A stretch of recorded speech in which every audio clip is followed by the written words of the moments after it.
Good evening and welcome to Gravitas. I'm Palki Sharma Upadhyay. Let's get started.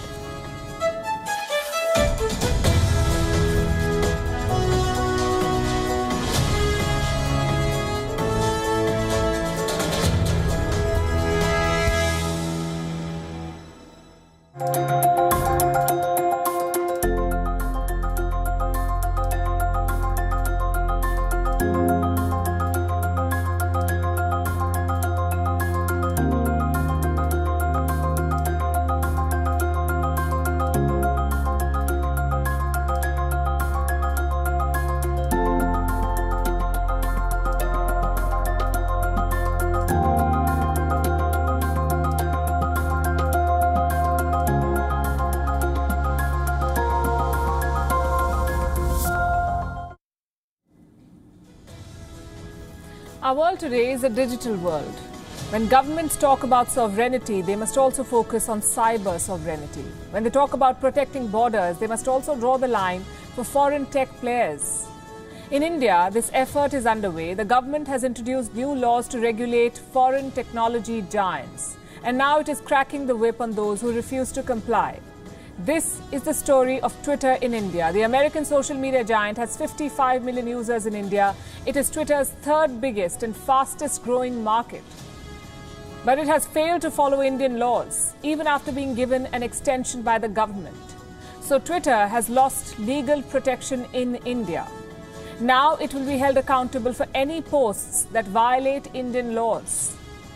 What does this mean for the company in India? What does it mean for Twitter users in India? How does it set a global precedent? And why has the standoff turned into a showdown?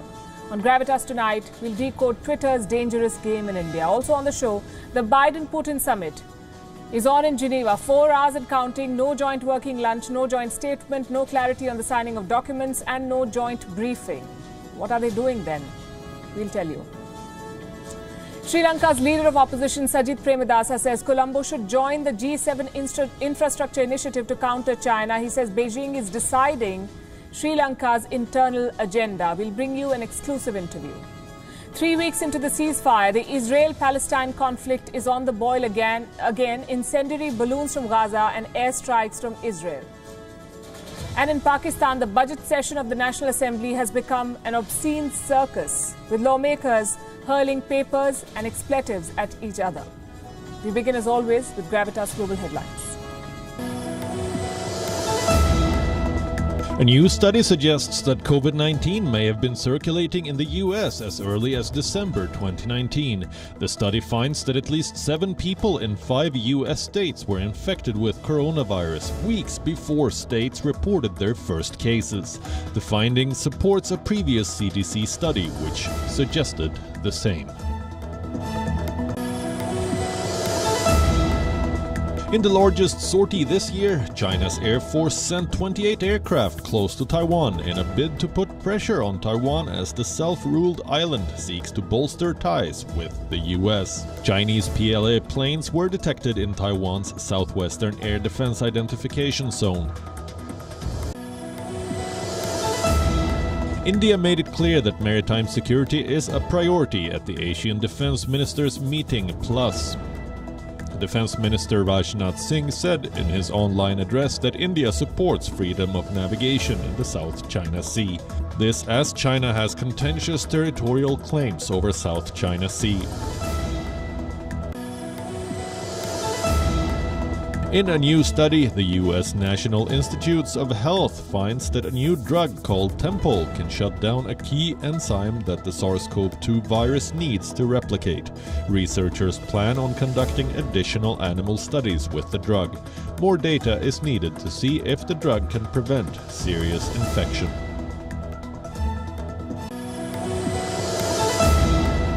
For the first time in 5 years, China is sending astronauts into space.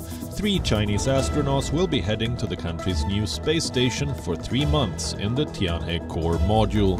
The mission is being launched ahead of the 100-year celebrations of the ruling Communist Party of China next month. Hungary passes a legislation that bans sharing with minors any content depicting homosexuality or sex reassignment in a bid to fight pedophilia. This as Prime Minister Viktor Orban ramps up efforts to curb rights of the LGBTQ community before next year's election. Opposition parties and human rights groups slam the move. The Biden administration unveils a new 32-page strategy to fight domestic terrorism as it faces increasing attacks from American extremists on U.S. soil. This includes screening government employees who are suspected of having ties with hate groups and hiring more intelligence analysts. A major heat wave engulfs Southern California in the United States, sparking fears of extreme drought conditions and wildfires. Temperatures are expected to cross 42 degrees Celsius in Los Angeles, say authorities. The state's power grid plans actions to reduce demand and access more energy. Reigning world champions France are up and running at Euro 2020 with an efficient 1-0 victory over fellow heavyweights Germany in Munich.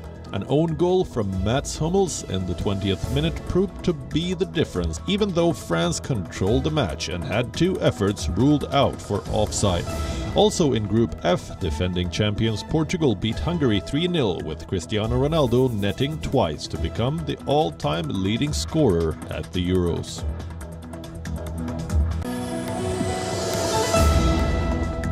Kevin Durant produced a playoff performance for the ages to lead the Nets to stunning victory over Milwaukee Bucks in Game 5 of the Eastern Conference semis. The Bucks led by as many as 17 points in the third quarter, but Durant turned things around single-handedly with 49 points, 20 of which came in an epic fourth period. The two-time MVP also had 17 rebounds and 10 assists as the Nets took a 3-2 lead in the best-of-7 series.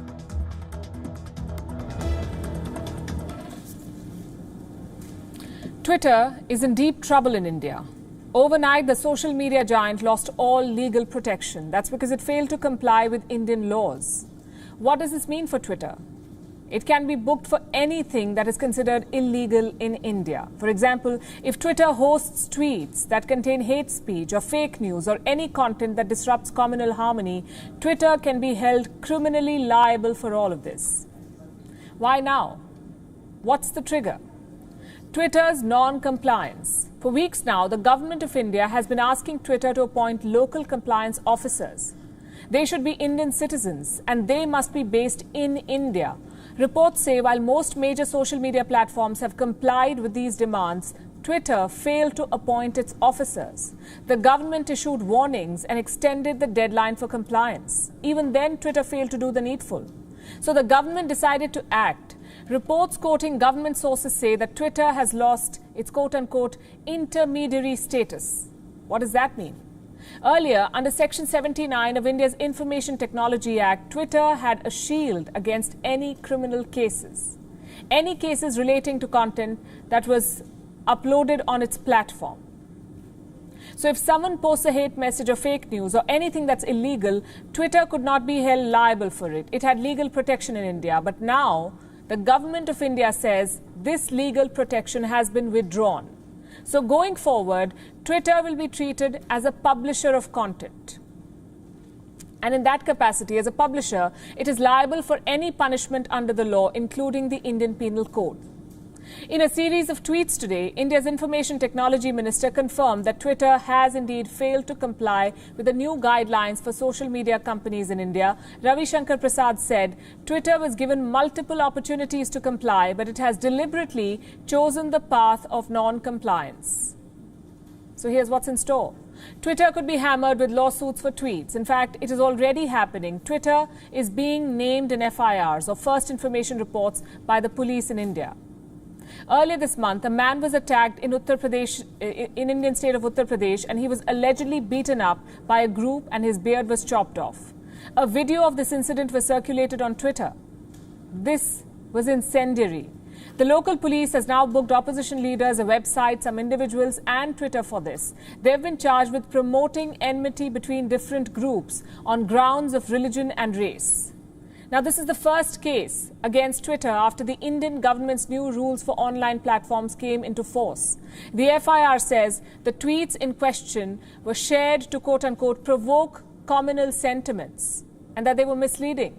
The local police had issued a clarification on why the posts were misleading, but none of the users deleted their posts and Twitter took no action against them to remove them. So they've all been booked. For Twitter, this could only be the beginning. By not complying with India's rules, Twitter has opened itself up to all forms of legal and penal action. Imagine, with the kind of hate on social media platforms these days, Twitter could be swamped with lawsuits. So what are they doing to stop this? Twitter says it has retained an interim chief compliance officer and that it is keeping the Indian government informed about its progress. Reports say Twitter has appointed an external lawyer for compliance, and that in itself is non-compliance, because the rules clearly state that the company should appoint an employee for compliance, not an external lawyer. So why doesn't Twitter just hire a compliance officer? Apparently, they cannot find one. In a country of 1.4 billion people, Twitter has not been able to find the fitting candidate. 5 days ago, it posted this vacancy for a chief compliance officer in India. So until one is hired, what options does this company have?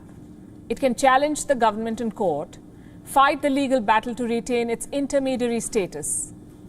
It's not clear which route the company is exploring. But here's what we can tell you. Twitter has 55 million users in India, the second highest in the world after the US and Japan. India is also Twitter's fastest growing market.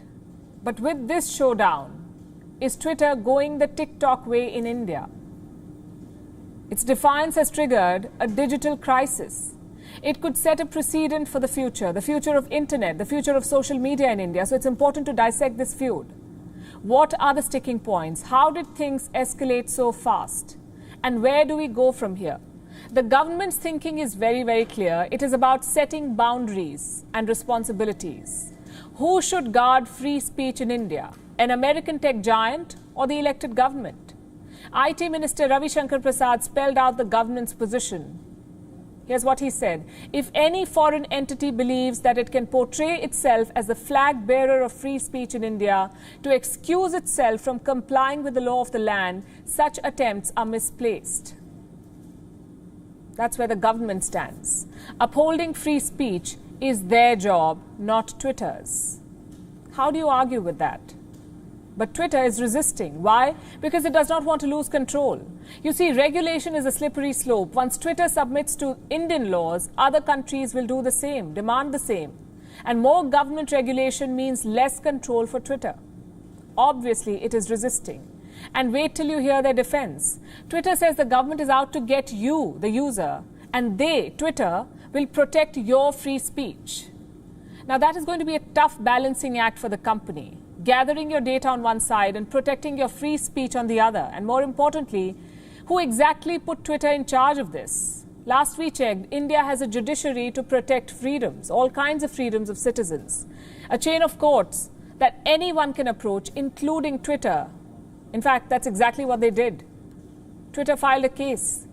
They had their day in court, but the ruling was not in their favor. The Delhi High Court asked Twitter to comply with India's laws.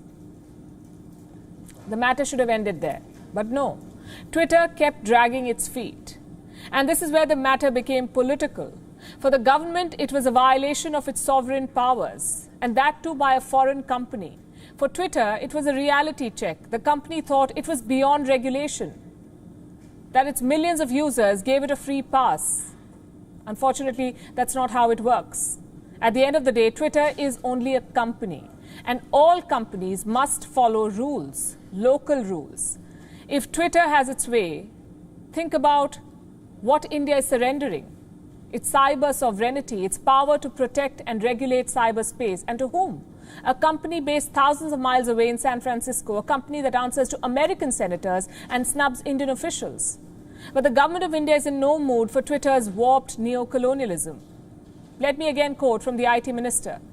Indian companies, be it pharma, IT or others, that go to do business in the USA or in other foreign countries voluntarily follow the local laws. Then why are platforms like Twitter showing reluctance in following Indian laws? It's a fair question, and Twitter's answer is far from satisfactory. They claim to have appointed an interim compliance officer. But the new IT laws are not interim. It is the new digital reality of India, and these kind of half-hearted tactics set a dangerous precedent. Today it's Twitter, tomorrow it could be any other company, American pharma companies, for instance, or phone makers. What's to stop them from flouting laws? So it's not just about regulation anymore, it's a power struggle. There are threats, counter-threats, mudslinging, legal notices, the works. New regulations are always ugly. But this one unleashed a full-blooded conflict. Only one party has the right to be in this standoff, and that party answers to the Indian public, not American shareholders. Which brings us to the obvious question: what happens next?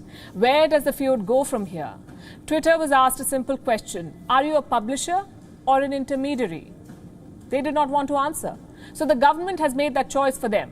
The intermediary tag has been removed. Twitter is now a publisher. And I know what most of you are thinking. Will Twitter be banned then? To answer this, we must go back to the new IT law, specifically to Section 79 of the law. What does it say? When an intermediary fails to observe these rules, it shall be liable for punishment under any law for the time being in force, including the provisions of the Act and the Indian Penal Code. So the law talks about punishment under the Indian Penal Code. It does not talk about a ban specifically. Neither has the government hinted at one. And this leaves Twitter in a limbo. Without the legal cover, it is open to all kinds of litigation. It is not an ideal situation. So Twitter's most viable option is to comply with the law. Is the company thinking along these lines? If they get their act together, they can get the legal cover back. They will be intermediaries again. Things are moving in that direction, we are told, which really makes you wonder, what was this entire showdown for? Was it a last-ditch effort to ward off regulation, or a tech giant absorbed with its own self-importance? And the debate continues, ironically, on Twitter. And now let's look at the big global story that we've been tracking for the past few days, the Biden-Putin Summit. It's finally happening. And the last time a summit generated so much speculation and attention was back in 2018, when then US President Donald Trump met North Korean dictator Kim Jong-un. They were meeting in Sentosa in Singapore. There was a hope that the meeting will put an end to the war games. The mood was different. There were smiles, unprecedented photo ops, friendly, translator-free strolls. 3 years on, a lot has changed. Cameras are now zoomed into Geneva.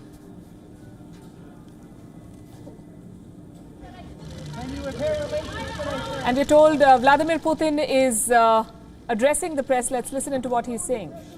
Service to their duties. As for the timeline, tomorrow or the day after, this is pure technicality. We agreed that Russian MFA and State Department will start consultations on the whole range of issues of diplomatic cooperation. There's a lot to talk about. A lot of questions have piled up.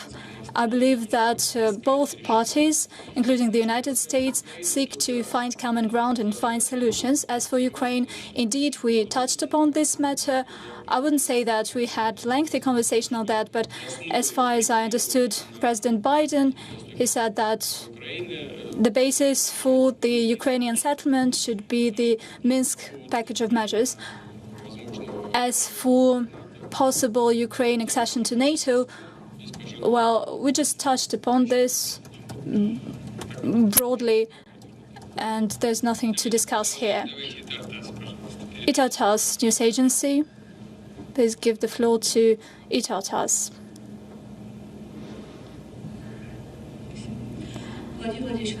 Mr. President, you said that one of the topics was strategic stability. Could you please elaborate on the decisions on this matter?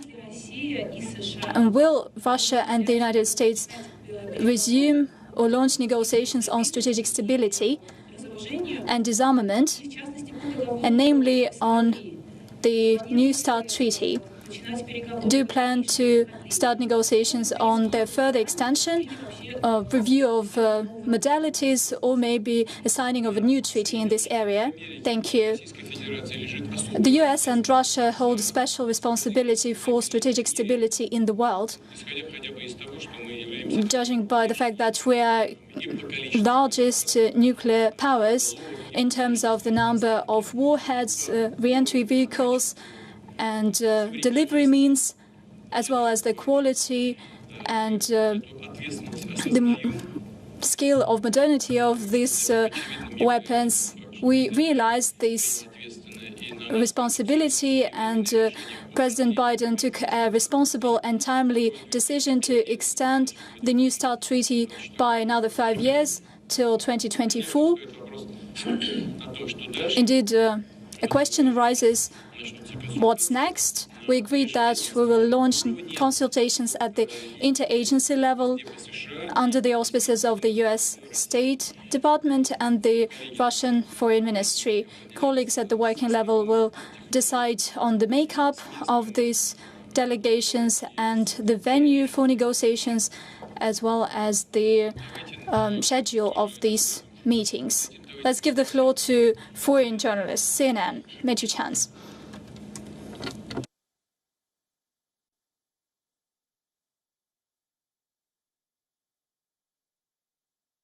Dynamic between yourself and President Biden? Was it hostile or was it friendly?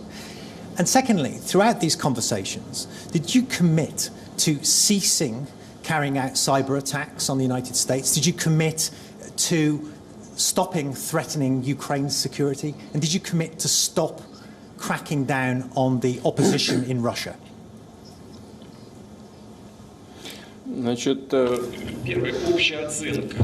As for the overall assessment, I believe there's been no hostility. On the contrary, our meeting took place in a constructive spirit. Indeed, we have varied assessments on a number of issues, but both sides expressed their intention to understand each other and to seek common ground. Talks were quite constructive. As for cybersecurity, we agreed that we would begin consultations in this respect. I believe it is extremely important. As for responsibilities and who should take them, let me brief you on matters that are common knowledge, but probably not everybody is aware of that. US sources, I don't want to make a mistake here as to the name of this organization, but the US sources claim that the majority of cyber attacks are made from the US territory. Then a second one is Canada, then 2 Latin American states, and then the UK.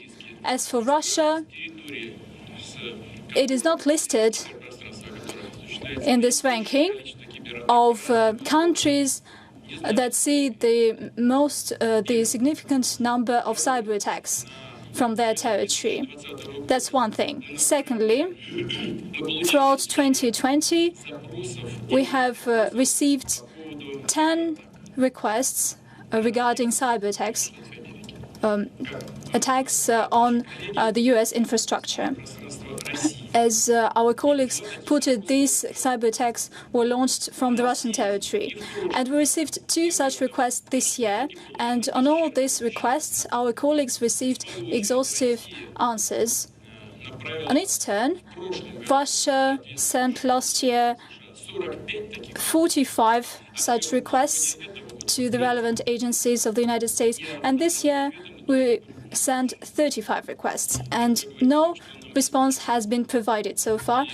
That says that we have a lot to work on, and as for the scale of responsibilities and who should take them, it should be decided within negotiations. We agreed that we would start such consultations, and we believe that the cyber security area is extremely important in the world at large, for the United States in particular, as well as for the Russian Federation to the same extent. For instance, we know about cyber attacks against a pipeline organization in the United States, and we know that this company had to pay a ransom of $5 million USD. According to my information, they were returned some part of this money from electronic wallets, but some part of this money is still missing. But what do Russian authorities have to do this? We face the similar threats when it comes to one of the key Russian regions and its healthcare system. And we see where these cyber attacks are launched from. We see that these attacks are coordinated from the United States territory. I don't think that the United States authorities are interested in such kind of manipulations. We need to get rid of all kinds of insinuations and innuendo, and we should launch the expert work for the benefit of the United States and the Russian Federation. We have reached an agreement in principle on that, and Russia is ready to do that. RT, please give the mic to RT. Yeah, I believe some part of the question was not answered. Thank you very much for coming back to me, sir. So there were two other parts of the question. The first one is, did you commit in these meetings to stop threatening Ukraine? Remember, the reason this summit was called in the first place, or the timing of it, was when Russia was building up lots of forces across the border from Ukraine. And the second part of the question, the third part of the question, was, did you commit to stopping your crackdown against the opposition groups inside Russia led by Alexei Navalny?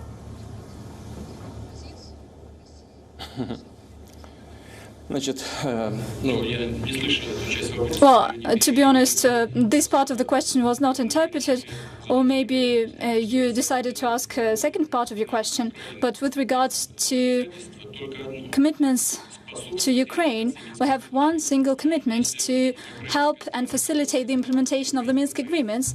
If the Ukrainian side is ready to do that, we are ready to follow this path without any doubts. Let me draw your attention to one thing. In November 2020, the Ukrainian delegation presented its ideas on how it intends to implement the Minsk agreements.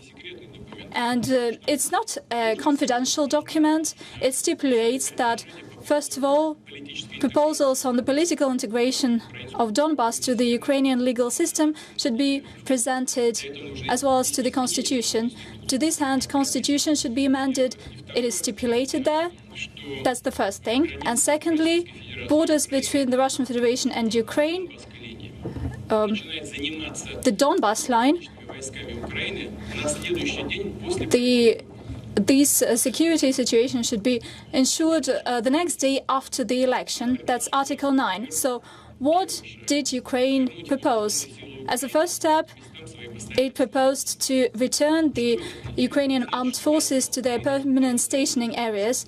That means that Ukrainian armed forces should be deployed in Donbas. That's the first thing. And secondly, they proposed to close Ukrainian-Russian border in this area. And third, to hold elections 3 months after these two steps.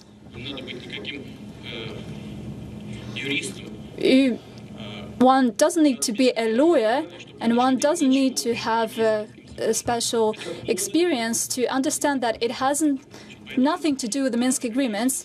It contradicts fully to the Minsk agreements. So what kind of additional obligations should Russia take here? I believe that the answer is pretty understandable. As for the exercises, we're holding these exercises in our territory, just like the United States does with regard to many drills. But we do not hold our exercises by deploying the military equipment close to the US border. Unfortunately, that's what the American partners are doing with regard to our border. So we need to have these concerns, not them. But this is the subject of discussion and of clarifying positions. With regard to our non-systemic opposition, and a citizen that you have mentioned, first, this person knew full well that he violates the law that exists in Russia, and he had to understand that he is a person that is a repeated offender. He deliberately violated this law. He went abroad to receive medical treatment, and once he went out of hospital and posted his videos online, a requirement appeared, but he ignored the requirement of the law, and he knew full well that he is wanted. Nevertheless, he came back to Russia, and he deliberately wanted to be arrested. So he did what he wanted to do. What can we say here? With regard to persons like himself and the systemic opposition at large, unfortunately, the format of the press conference does not allow us to have a detailed conversation of that. But let me say the following. I believe that it's pretty simple and it would be clear to everyone. And if you could just have an unbiased coverage of this, I would appreciate it. So the United States declared Russia as its enemy and adversary, and the Congress made it back in 2017. The US legislation have provisions that the United States should support the order and rule of democratic order in our country and support democratic organizations. And it is all contained in your legislation. So let us ask a question. If Russia is an enemy, then what kind of organizations would be supported by the United States and Russia? I believe these are not organizations that make Russia stronger, but those who deter Russia. And that is the goal of the United States that they made public. So these are organizations and people that help implement the US policy on the Russian track. So what should be our take on this? I believe that clearly we should be cautious about it, but we would be guided and we would react within the Russian law. Okay, please give Pavel Zarubin the mic, and then we go back to RT. Pavel Zarubin, I wanted to follow up on this subject. I mean, look at it. Americans are continuously keeping up with this rhetoric of political prisoners in Russia. They peddle this theme. Have you even brought up the Navalny topic during the talks? And if you did, in what tonality? And the second question. We are seeing a new stage of Russia-American relations. It started with a rather harsh statement of his in your his description of you. President Biden has indeed touched on the subject of human rights and the subject of people who think they are fully in tune with the subjects, with this topic in Russia. We've discussed this. We've discussed harsh statements as well. We've heard them. He called me right afterwards. He explained himself, and I was fully all right with what he said. He offered to meet. I mean, this was his initiative. We've met, and once again, the conversation was quite constructive, and I once again understood that President Biden is an experienced statesman. Our one-on-one conversation took almost 2 hours. It's not every world leader that gets this amount of attention. I mean, his predecessor was asked the same question. He evaded this. This president decided to respond to the question directly. And in this, he is very different from President Trump. But look at it this way. Anything that happens in our countries is something that political leadership is responsible for, and the presidents included. Who stands accused of what? Who's the killer? But look at it this way. Look at the American streets. People are getting killed there, including those who are leading the various political organizations. You can get a bullet in the back of your neck. A woman just ran away from the police and they shot her in the back. But take Afghanistan. One single strike can kill to the tune of 120 people. All right, assuming this was a mistake, it happens on a war. But shooting from a drone at an unarmed crowd, clearly the civilian crowd, what is this about? How would you call that? And who's responsible for this? And how would you call this person who is the killer now? Or going back to the human rights record. The Guantanamo prison is still operating. It doesn't even start to resemble what is stipulated in the international law or in the US legislation. And yet it exists. Secret CIA prisons across the globe, including those in the European countries, where people were tortured. Well, is this the great human rights record? Oh, I doubt that. Would anyone here would agree that this is how you protect the human rights? But these are facts on the ground. And this is the reality of the politics today. And we understand that this is how it's been done. And on the basis of that, we respond. So when people get funding from abroad to stand for the hidden agenda of those who are paying them, who pays the piper. RT now, please. RT, a question about the Arctic. You've mentioned the discussion on this track, and the United States have been accusing Russia of militarizing the Arctic. And so do the United States allies. In March, State Secretary Blinken voiced his concern. So what have you discussed in detail? Well, we've discussed this in an extended format with our aides present, and this is an interesting field. I mean, the exploration of the Arctic and in general and of Northern Sea route in particular is of huge interest for many countries, not just us in the United States. So yes, the United States have concerns, but they are completely baseless. I mean, these concerns about the militarization are baseless. We are not doing anything new. We are simply restoring the infrastructure that has already been there.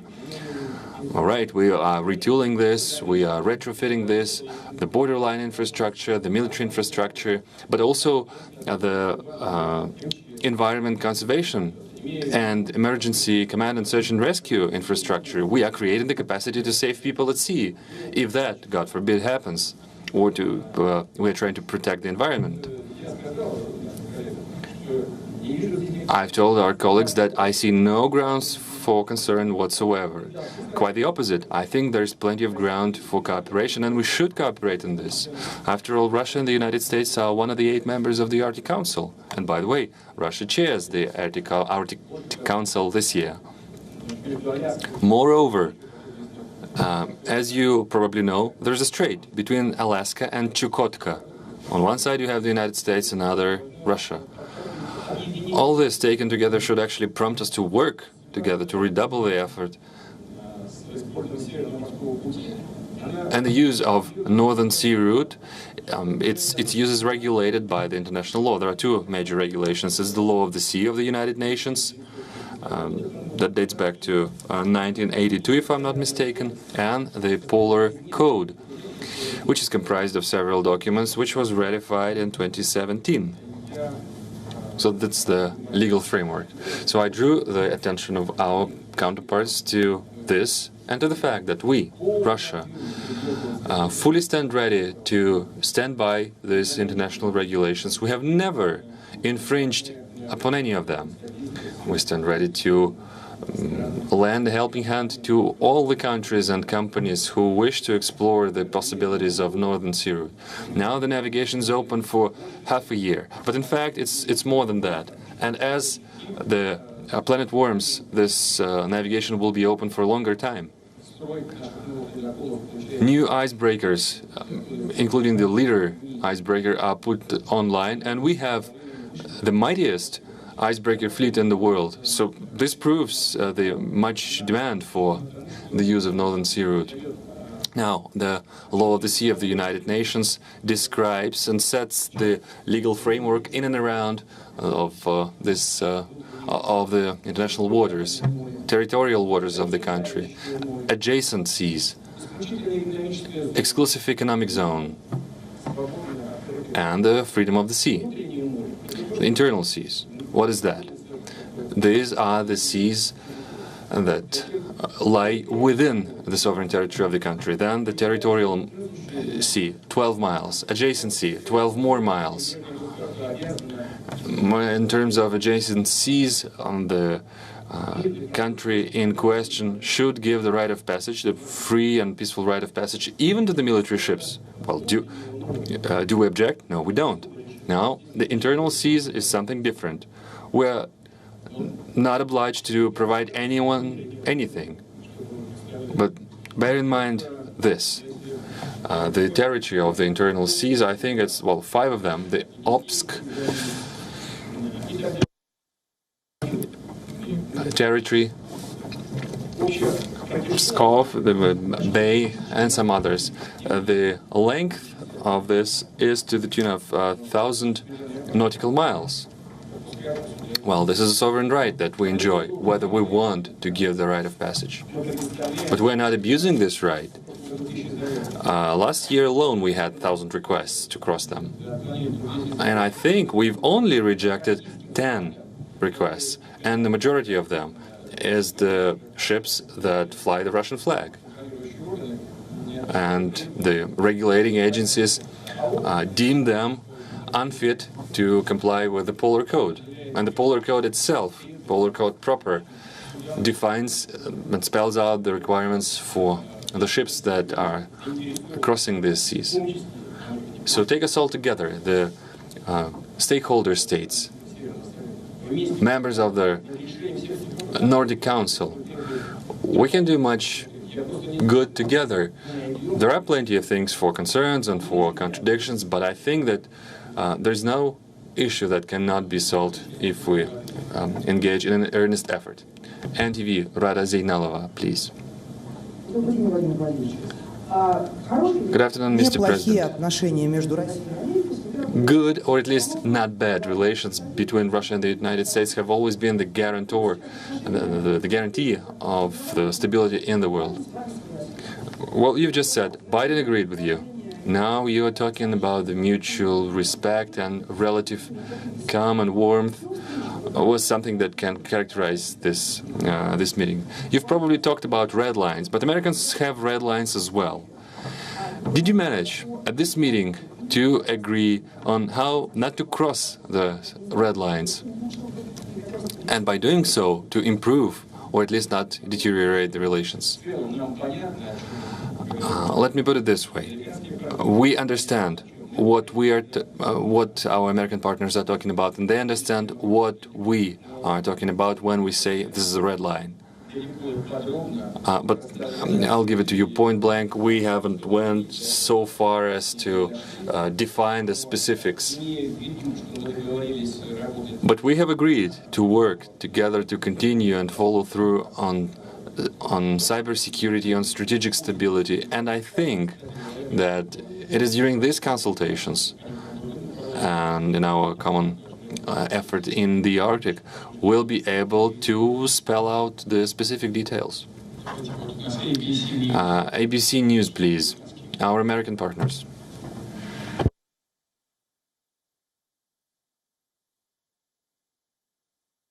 Question. President Biden has said that he would respond if cyber attacks from Russia do not stop. I'm curious, what did he tell you? Did he make any threats? And a quick follow-up, if I may, sir. The list of your political opponents who are dead, prisoned, or jailed is long. Alexei Navalny's organization calls for free and fair elections, an end to corruption. But Russia has outlawed that organization, calling it extremist. And you have now prevented anyone who supports him to run for office. So my question is, Mr. President, what are you so afraid of? Well, let me just reiterate what I've just said on the so-called, quote-unquote, foreign agents and people who portray themselves as the non-systemic opposition. I think I've responded to your CNN colleagues, but I think these are the rules of the game, so I have to repeat it when I repeat it to your question. Okay, fine by me, I can do it. The United States has a law that spells out that the United States will support specific entities and organizations in Russia. At the same time, the Russian Federation was labeled as an adversary. They went on the record and said publicly that they will stymie the development of Russia.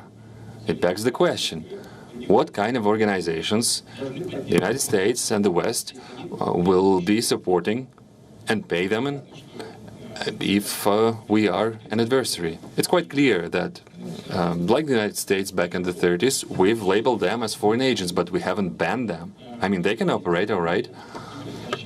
If you're labeled as a foreign agent, that does not preclude you from operating in the country. Well, if it's an extremist organization, that's a whole new story, whole different story. The organization is in question publicly has called for riots and public disorder. It has openly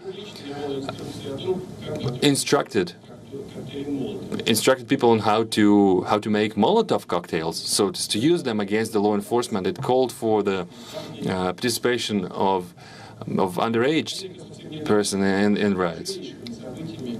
America has just recently went through grievous chain of events after a certain African-American individual was killed, and an entire movement, the Black Lives Matter movement, appeared. I'm not going to go into details. I will spare you them. But we've seen pogroms. We've seen, looting and violations and riots. We sympathize with the Americans, but we do not want for the same thing to happen on the Russian soil, and we'll do anything possible to prevent this. And it's not about me fearing anything. If you want to think that, can you please give the mic? Question, sir. If all of your political opponents are dead, in prison, poisoned, doesn't that send a message that you do not want a fair political fight?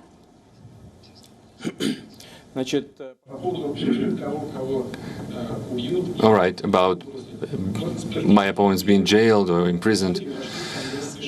People went into US Congress with political demands. 400 people are now facing criminal charges. They are facing prison terms of up to 20, maybe 25 years. They are called homegrown terrorists. They are being accused of many other things. 70 people were arrested right there on the spot. 30 of them are still arrested. On what grounds? Not quite clear. I mean, none of the official authorities from the states are informing us about it, so we don't know that.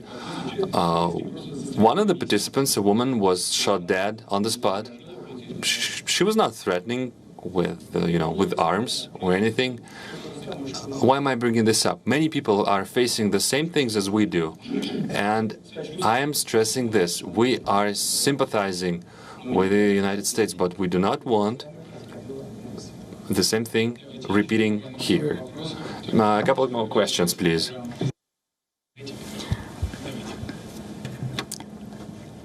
Good day, Dmitry Laru, Izvestia newspaper. Did you manage to agree with the U.S. side on the return of certain Russian citizens that are jailed in U.S. prisons? And if it is the case, when could it happen? Indeed, we brought this up, and President Biden brought this up with regard to U.S. citizens that are currently in Russian prisons, and we discussed this. There could be some ground for compromise. Russian Foreign Ministry and the U.S. State Department will work in this direction. Russia TV channel, the recapping question. Good day, Mikhail Antonov, Russia WION TV channel. You said that you discussed trade with President Biden. Maybe that's one of the positive points. Business communities seek cooperation from both sides. What are the prospects for cooperation? Well, that doesn't depend on us, but rather on the U.S. side. We do not impose any restrictions. I believe that after imposing certain restrictions in economy, the U.S. lost as much as Russia. Indeed, it somehow affected our development to a certain extent. And to a certain extent, the U.S. implemented their goal of deterring Russia and in its development, but there's nothing quite important here. Second thing, the important and the interest of the U.S. business community. The U.S. had the biggest delegation at the St. Petersburg International Economic Forum, 200 persons. As for restrictions against the U.S. companies, some U.S. companies lost in Russia, and they gave this business to their rivals. What for? It's pointless, but they still have losses. Our trade with the U.S. amounted to some 28 billion USD, but in the first quarter of this year, it grew by 16%. I believe that if this trend persists, it will benefit everybody. And we talked about this. You know what? I'll have a couple of questions from this side and a couple of questions on the other side. Yeah, a lady. Please give the floor to the lady. She will rock my world here.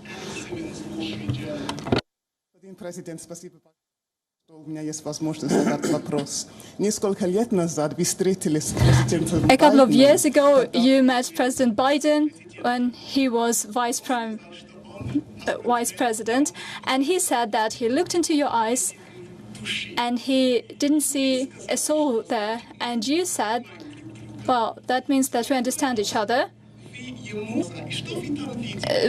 Did you look into his eyes and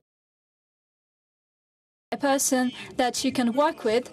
And please tell me, has President Biden invited you to the White House? And if that is the case, did you agree to go there?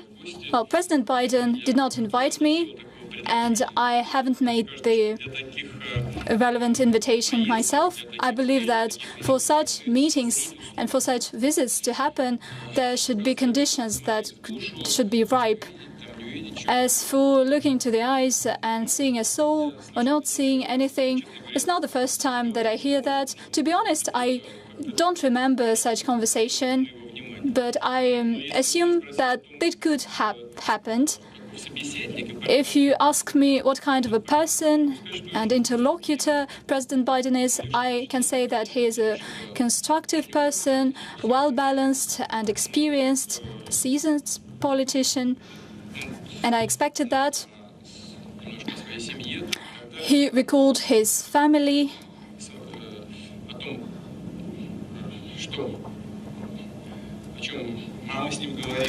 And conversations he had with his mother. Well, these things don't have directly something to do with our business, but nevertheless, it shows his qualities and his moral values. It is all appealing, and I believe that we spoke the same language. it doesn't necessarily mean that we need to look into the eyes and see the soul and to pledge eternal love. We defend the national interests of our countries, and this relationship are always based on pragmatism. Andrei, please, you have the floor. Andrei Kolesnikov, Kommersant newspaper. Mr. President, following this meeting, did you have any illusions, any new illusions? Well, I didn't have any old illusions, let alone new ones. There have been no illusions whatsoever. Let's move to this side. At the back of the hall, please give the mic, and the lady will decide for herself. Good day, Pavel Rybnyov, Zvezda TV channel. Mr. President, I have two questions, if I may, regarding global climate change. Have you discussed this with President Biden? And the second question regarding American media outlets. Recently, you gave a big interview to the NBC channel. Is it fair that you give an interview to American media outlets, whereas American presidents do not give any interviews to our media outlets? And do you see a positive impact of this interview if your words are always distorted and if you are treated not in a very respectable way? Well, with regard to distortions and some misinterpretations, well, that is the practice of international relations here, and there is nothing to do about it here. I got accustomed to this. We've been living with it for decades. As for the interviews and who gives these interviews, that's up to the leaders to decide. If he wants to send a message to the people, we try to do that, and that's exactly the essence of my interviews to the American media outlets. As for the activities of our media outlets, for instance, President Biden raised the issue on the work and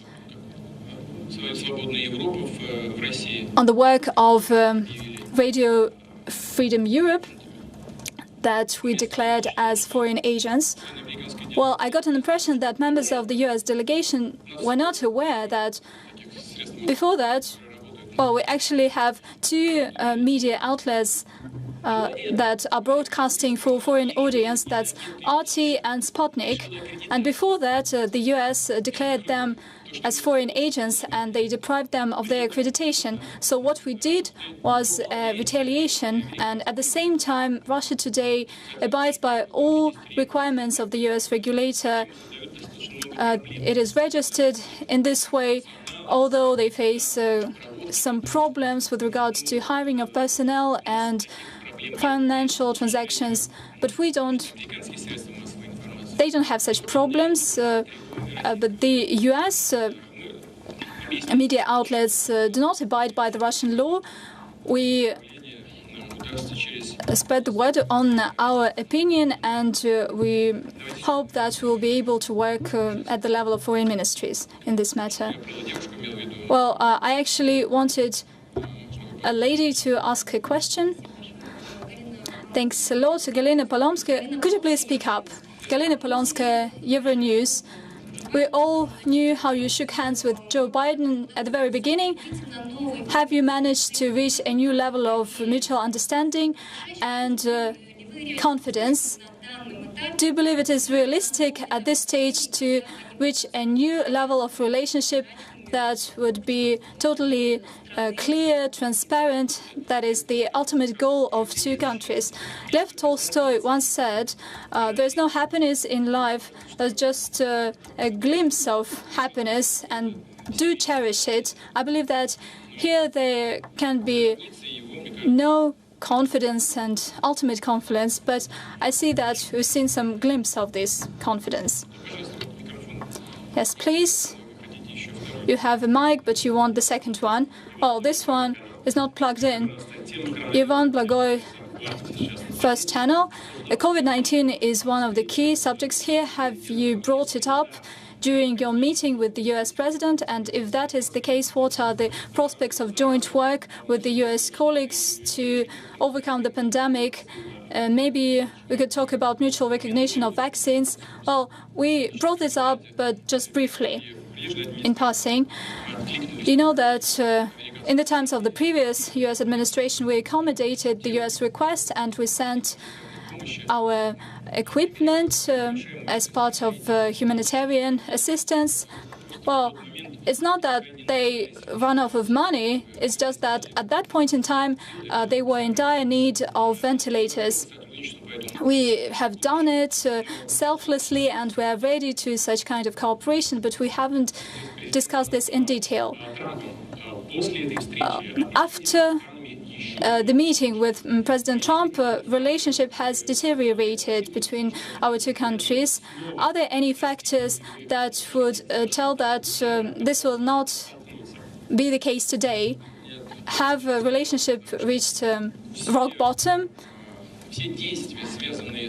Well, I can say all the actions related to the deterioration of Russia-US relations were initiated by the US, not Russia. Congressmen are quite inventive, and I do not know what they will invent further on. Yes, please.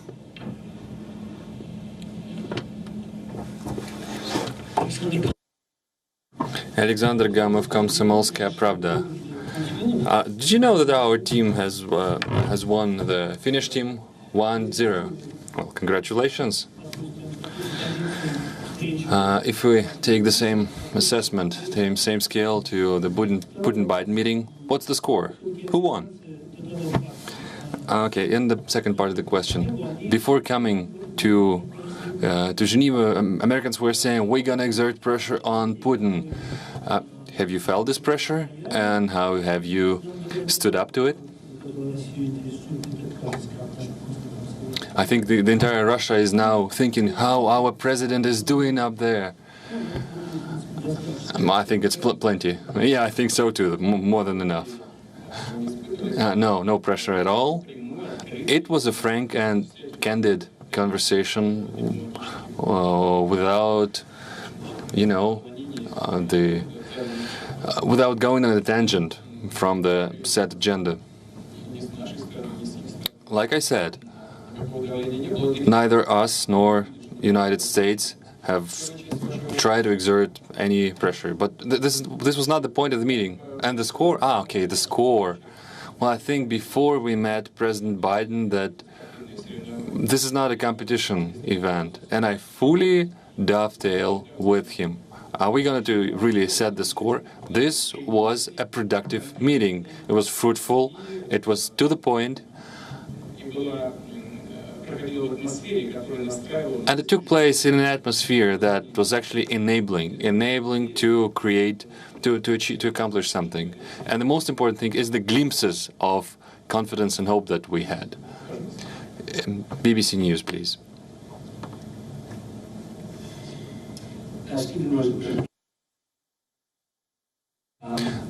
Mr. President, Joe Biden calls for a stable and predictable relationship with Russia. However, the West believes that unpredictability is an inherent trait of the Russian policy. Are you ready to forego instability in order to improve the relationship with the West? Well, quite a compilator. It was difficult to follow the logic. I'm really envious. I mean, it's like a contradiction of terms. You said the West believes, and then the second part. Are you ready to forego this? Well, if the West believes this, it doesn't mean that this is the objective truth. So let me address your question in parts to dissect it. You said that the West believes that Russian policy is unpredictable. Well, let me reciprocate. The U.S. withdrawal from the ABM treaty in 2002 was unpredictable. Why would they do that and disrupt and undermine the basis of the strategic stability? Then the INF treaty withdrawal in 2019. Is that what you call stability? The open skies agreement withdrawal. Is that what you call stability? There's almost no legs to stand upon. Well, thankfully, the START treaty was saved, and I'm grateful that President Biden has made a wise decision to extend the New START treaty for 5 years. Now, take the situation in and around Ukraine, the Crimea. This was where it all started, right? Okay, let me plant a question. What was stable about supporting a coup d'etat, an uprising in Ukraine? I mean, the President Yanukovych was ready to announce new elections. He agreed with all the demands. No, it wouldn't work. You'd have to go with the coup, you know, the ramifications that followed, the Crimea, the east of Ukraine. And you're saying that we are seeking the instability? Well, I don't think so. In my mind, we see it differently. We don't think in these terms. We think that we are trying to create stability, but for the situation to be stable, we need an agreed set rules of conduct across all areas: the strategic stability, the cybersecurity, the regional conflicts. I think that we can agree on these things, and I have an impression that we can agree. Let us draw this to wrap it up. I'm sorry, can't hear. Speak to the mic, please. To the mic, please. What? Blue fog, the popular tunes? Let's do something, you know, speak something intelligible and reasonable. Bloomberg, please. And we'll wrap it up then. Final question to the lady. Bloomberg News, Ilya Arkhivov. In 2016, after you met Trump, a new set of American sanctions was quickly imposed. What about this round of negotiations? Have you got any assurances that there will be no new sanctions in the near term coming from the United States? And then you said about the glimpses of hope. Do you have any ideas on how feasible it is to expect that President Biden would be able to deliver, to follow through on the promises? I mean, it's believed that the American political apparatus is actually showing more solidarity with President Biden than it showed during President Trump's presidency. So, all right, you've agreed on consultations on cybersecurity, on Ukraine. Do you think there will be any working groups established? Do you think any red lines will be respected? Can you describe something? I think I've spoke about the red lines at length. You see, the understanding and confidence in this is created. It stems from negotiations. There's no reason to meet each other and threaten and to exchange, you know, trade verbal attacks. That's not the point.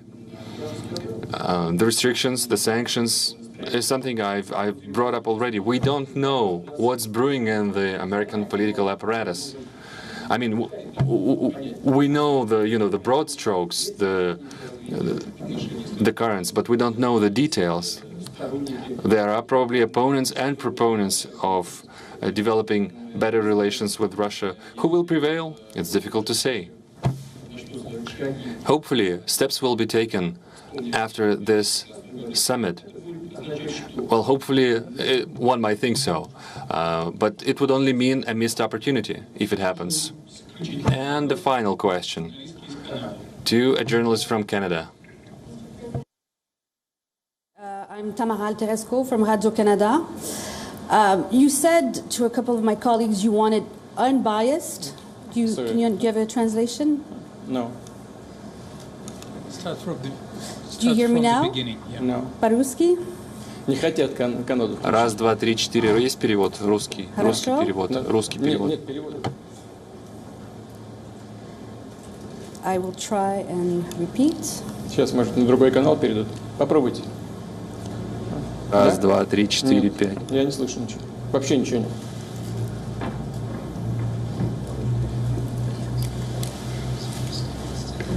Сейчас, секундочку.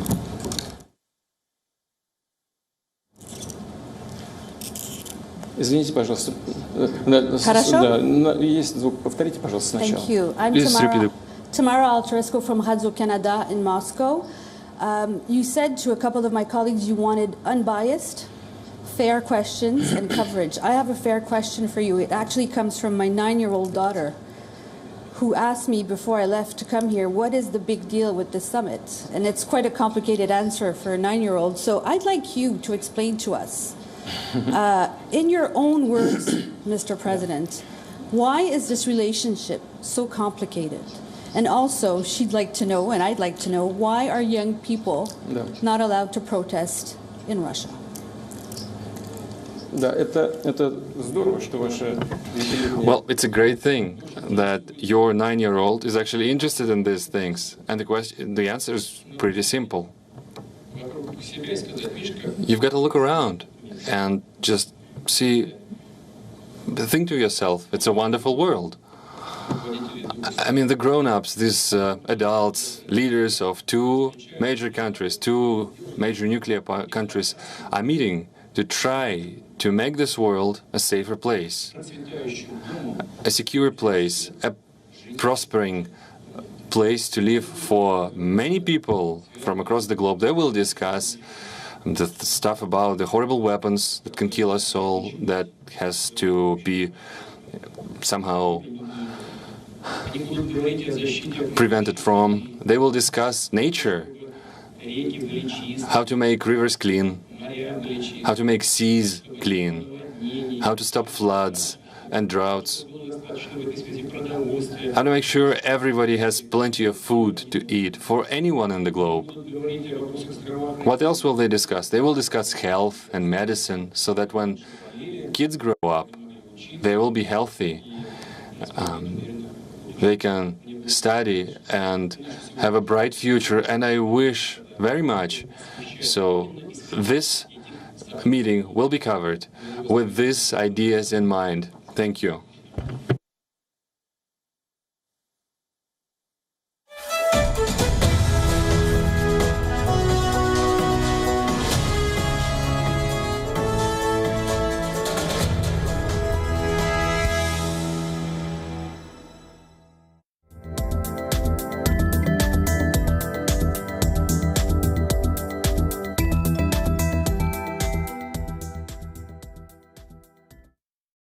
One World Trade Center, that is the one where the impact. The cause of India's freedom for many years. I, Joseph Robinette,